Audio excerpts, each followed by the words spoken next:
Last week, President Obama made some rather shocking comments at a press conference regarding the Supreme Court's deliberation of the constitutionality of the Patient Protection and Affordable Care Act, or Obamacare.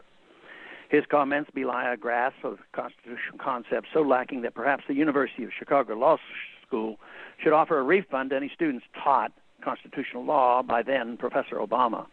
He said, ultimately, I'm confident that the Supreme Court will not take what would be an unprecedented, extraordinary step of overturning a law that was passed by a strong majority of a democratically elected Congress, close quote.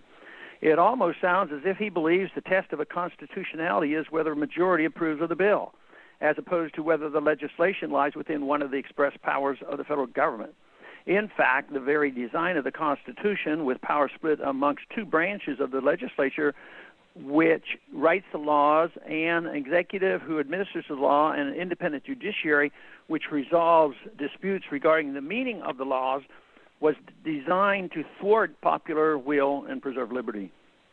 President Obama continued in his comments, quote, "For years, what we've heard is the biggest problem of the branch was judicial activism or a lack of judicial restraint, that an unelected group of people would somehow overturn a duly constituted and passed law. Well, there's a good example, and I'm pretty confident that this court will recognize that they should not take this step," close quote.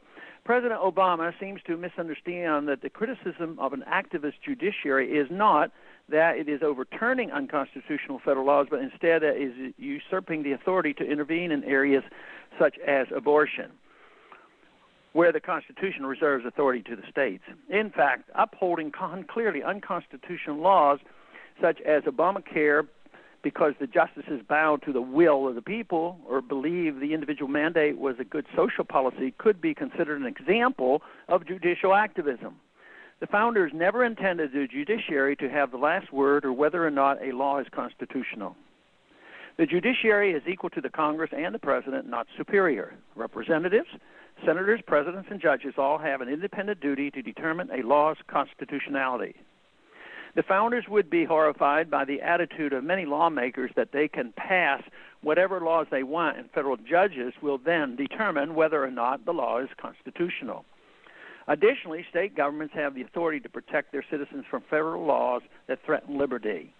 I hope state legislatures will use their powers to pass legislation allowing their citizens to opt out of the National Health Care Plan.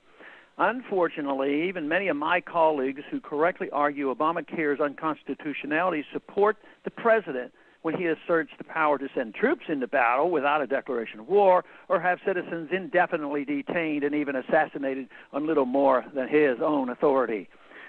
Other of my colleagues not only cheer the unconstitutional monstrosity of Obamacare, but support the president's actions to defy the Senate's appointment powers and legislate by executive order. Even worse, some members will only challenge a president's unconstitutional actions if the president is from a different political party. The defeat of Obamacare in the courts would provide a stark reminder that the limits of government are set by the Constitution, not the will of the president, Congress, or even the Supreme Court.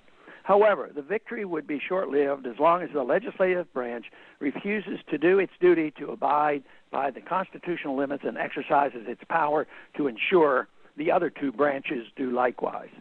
Thanks for calling this update. A new update is placed at this number, 888-322-1414, every Monday morning. Thanks for calling.